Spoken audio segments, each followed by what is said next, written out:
Alana Honey Boo Boo Thompson of TLC makes a reappearance to talk about her difficult upbringing.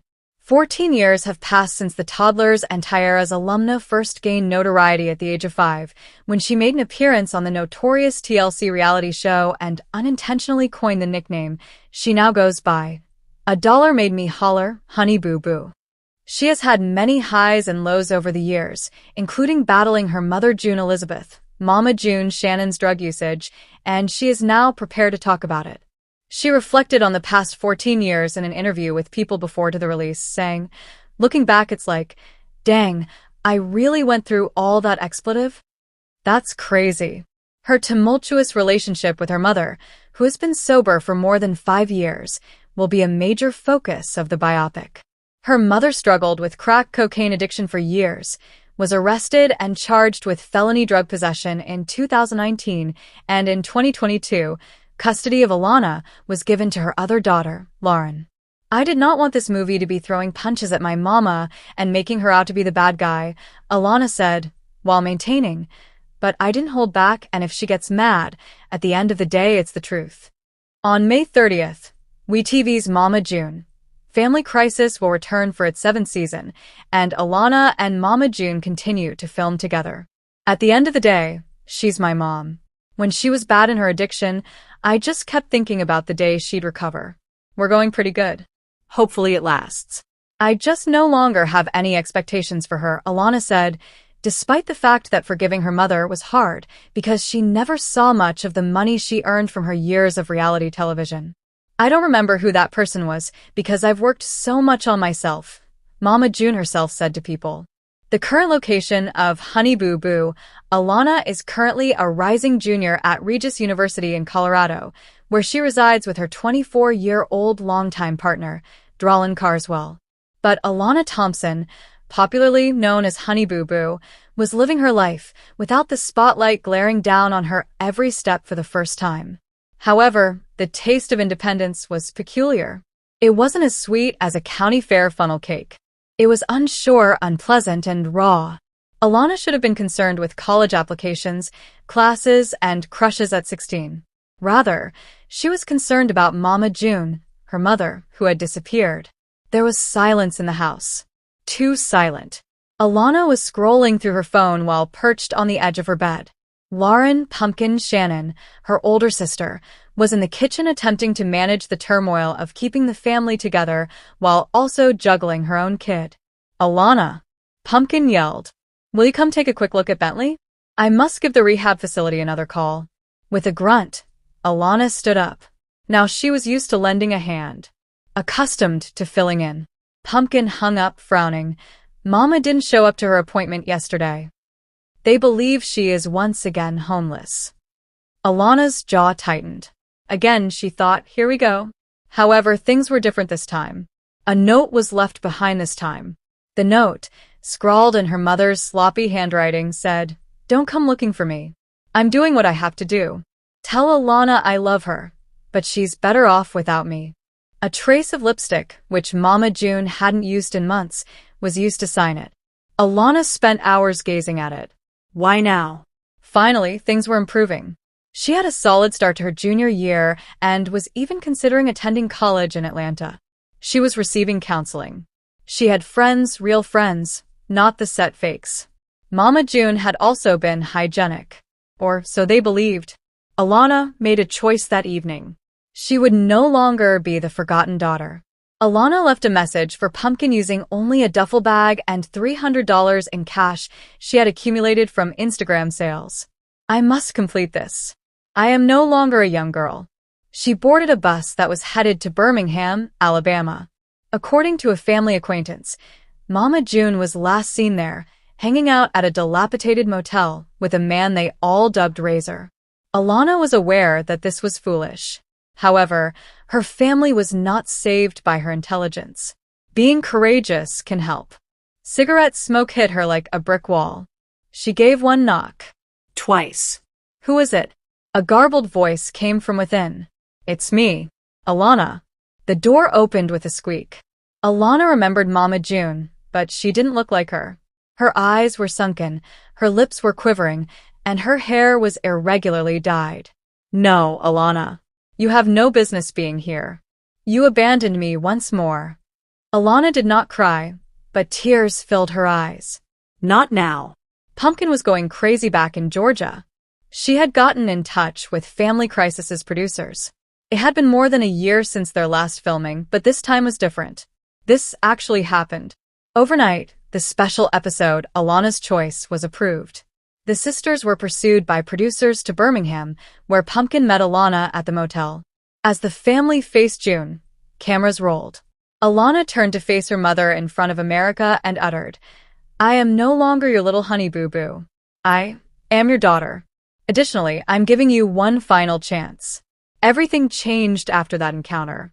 This time, Mamajune actually checked herself into a long-term recovery facility. Her daughter forced her to make a decision, not a show or a court appearance. In the perspective of her supporters, Alana was a national hero when she came home. Scholarships, book deals, and speaking engagements were all extended to her. However, she rejected the majority of it. Rather, she founded a support network for children of addicts called Not Your Normal 16. Since Alana was never typical, she was more. She had strength. She survived. But the afternoon in Georgia was humid. On the outskirts of McIntyre, a small two-bedroom house had a damaged driveway that was blasted by the sun. Alana Honey Boo Boo Thompson, 19, was inside, sitting cross-legged on the couch in the living room, snacking on extremely hot Cheetos and leafing through college brochures. With school, friends, her sister Pumpkin's family, and a new lover who didn't give a damn about the cameras, life had finally started to make sense again. At that moment, someone knocked on the door. Pumpkin, Alana's legal guardian and now in her early 20s, tightened instantly as she peered through the blinds. She made a tight line with her lips. That knock was familiar to her. Not just anybody did that. Shannon June. June Mama. According to her most recent Instagram post, she is sober. According to her most recent court appearance, she was smiling. Still, Mama. Still a hurricane in a human body. Slowly, Pumpkin opened the door. Mom. With a half smile, half apology, June dragged a suitcase behind her and exclaimed, "Baby," with outstretched arms. "I need somewhere to stay. For a short time only." In seconds, the living room was transformed into a courthouse. Pumpkin crossed her arms and whispered, "No, Mama, you can't move in here." Startled and uncertain, Alana looked up from her lunch. After the drug charges, the jail time, the missing money, the lovers, and the broken promises, June had been gone from their lives for more than a year. Something always felt fleeting, even if she had completed the therapy and said all the right things on TV. "I just need a couch," June begged. "Just a couch and a chance. I'm tidy. I've maintained my cleanliness. I'd like to become a mother once more." "Do you wish to become a mother once more?" Pumpkin shattered. "When I had to sell my wedding band to pay for Alana's books, where were you?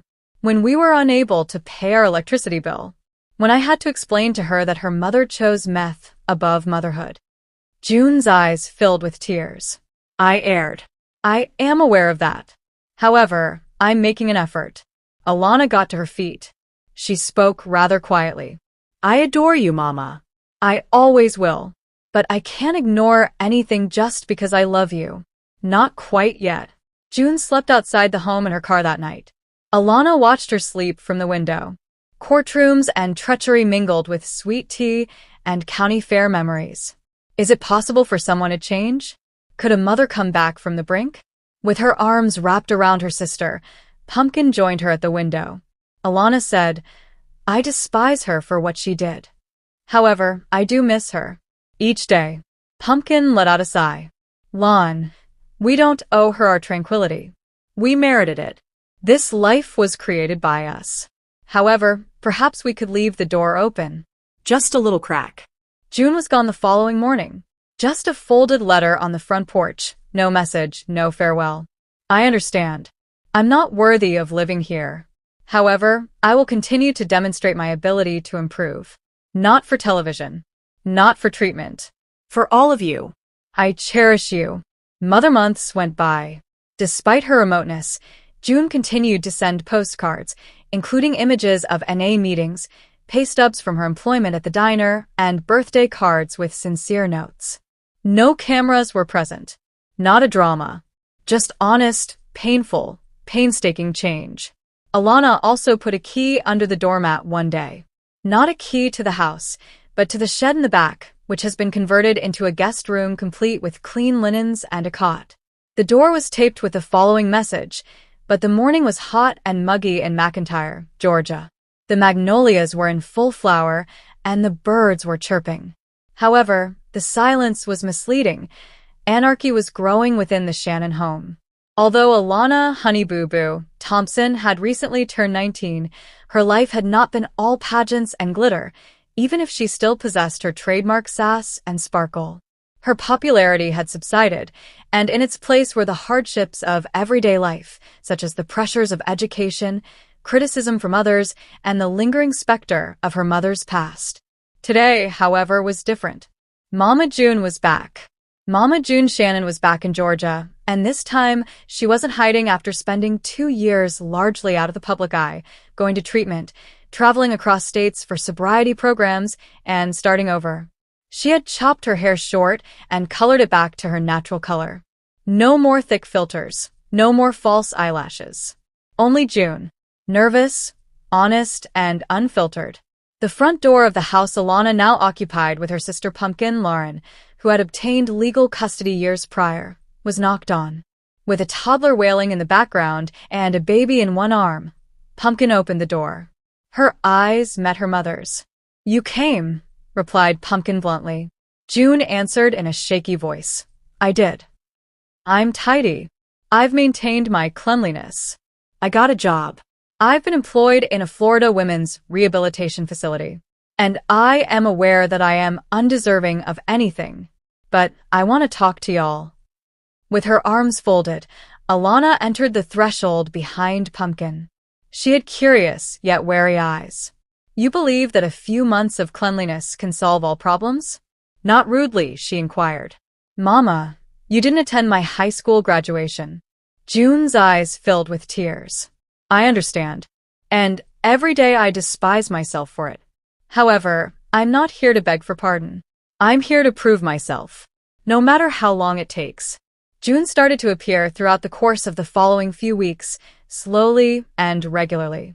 She made supper some nights, volunteered to help with the kids, and simply listened to Alana while they went for long walks. After years of being scrutinized by the public and experiencing personal pain, Alana felt herself gradually becoming more vulnerable. They discussed the past, including the disorder, reality TV, addiction, and custody disputes. There were awkward silences, shouting battles, and tears. But also laughing. One evening on the porch, Alana remarked, "I recall the time you made me wear that cupcake costume.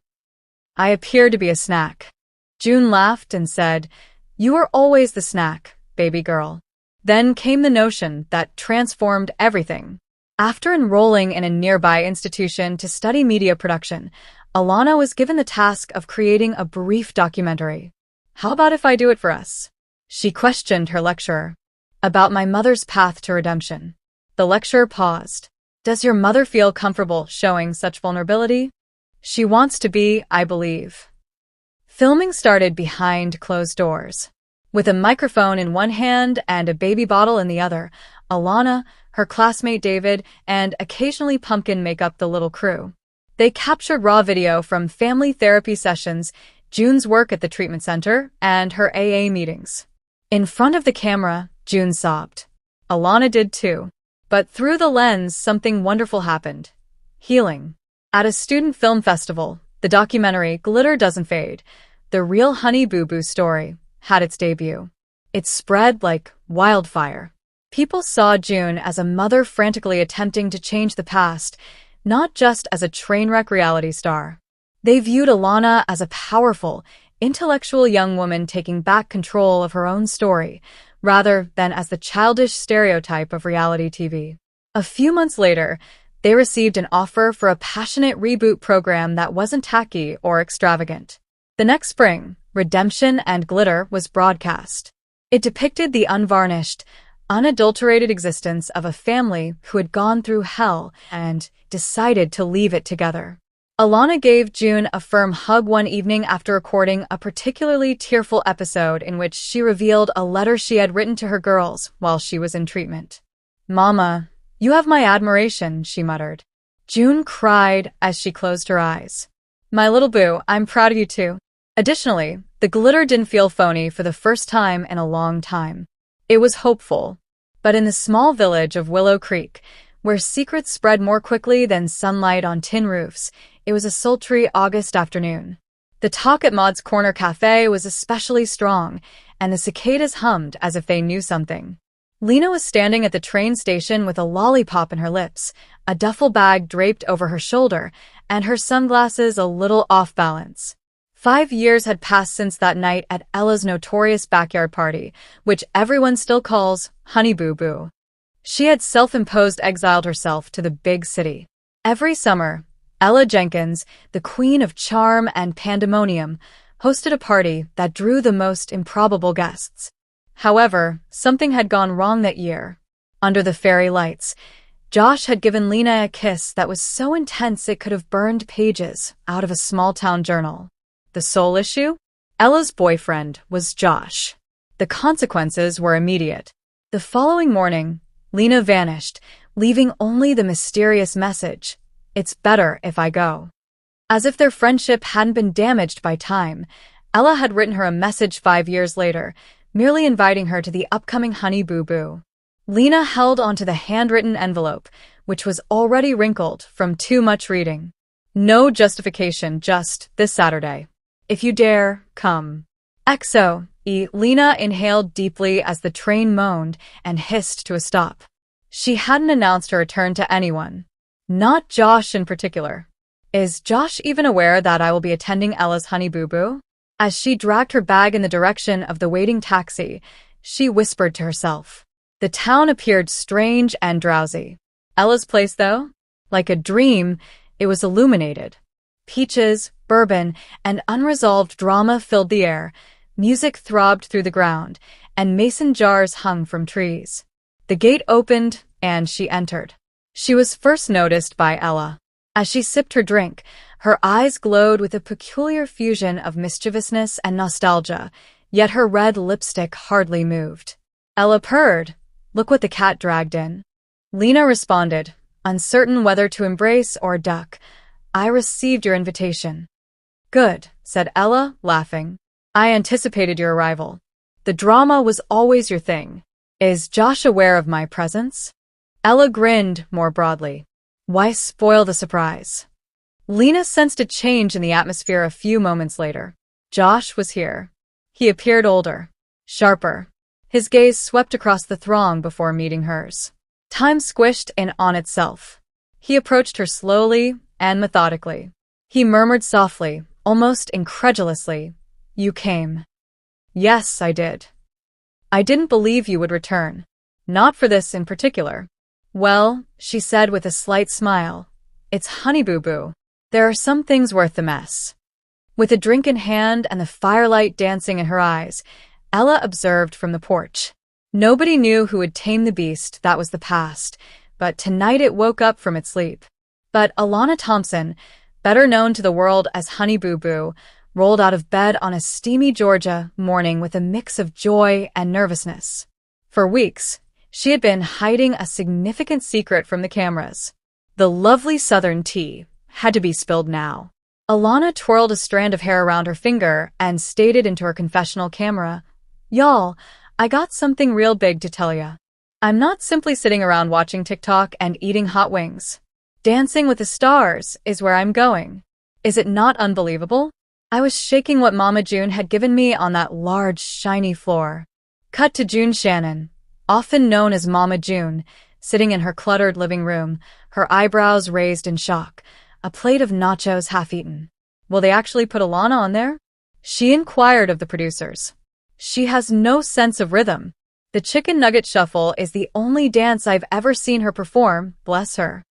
Alana, however, was determined to disprove everyone, particularly her mother. The family had been re-establishing itself ever since Mamajune's difficult battle with addiction, but Alana wanted something for herself. Her own limelight. Her own time. Alana felt like Cinderella attending the ball on the day she flew to Los Angeles. If Cinderella had brought hot Cheetos in her carry-on and worn Crocs. After being brought directly to the practice studio, she was introduced to her unidentified dancing partner. She was perspiring like a root beer bottle in the sun when she entered the room. Then, suddenly, the door opened. He was there. Luca Moretti, a former world champion ballroom dancer who is tall, tan, and confident, is renowned for his sleek motions and even more slick hair. He had once danced with a monarch, Olympians, and actresses. He was now going to face Honey Boo Boo, his most outrageous challenge to date. Alana's gaze expanded. "You're fine, Di." Before she could stop herself, she blurted out. Luca smiled, obviously amused. "You must be Alana, too. Are you prepared to work your magic on the dance floor?" "I was prepared from birth, boy." She snapped her fingers as she spoke. The initial days were difficult. It was the hardest training Alana had ever done. She turned and twisted, and more times than she could remember, she fell on her butt. "I didn't even realize my booty could develop bruises," she complained. Luca was firm yet patient. "Alana, do you want to win? It must be earned. It has nothing to do with memes. This has to do with movement." She FaceTimed her sister Pumpkin at night, who supported her through her self-doubt, tears, and perspiration. "This is doable," Pumpkin remarked. "People underestimate how tough you are." Even Mama June changed her mind, and one evening she texted, "Proud of you. Don't fall on your face. Love, Mama," which was really lovely. With her dress sparkling pink like bubblegum in the spotlight, Alana took the stage. The audience let forth a roar. She inhaled deeply, held Luca's hand, and bided her time till the music began. Afterward, the beat stopped. Alana was flawless as they danced the cha-cha to Lizzo's Good as Hell, twisting, shaking, and hitting her spots with ease. She was being really sassy. The judges were taken aback. Bruno leaped to his feet. "Honey, you are a firecracker." "I didn't anticipate that." Carrie and shed a few tears. "Alana, you did more than just dance. That stage was yours." Alana smiled, brimming with pride. The message was apparent despite the imperfect scores. She was more than just a reality TV joke. She was a showgirl. Alana advanced to the semifinals that season despite not winning the Mirror Ball trophy.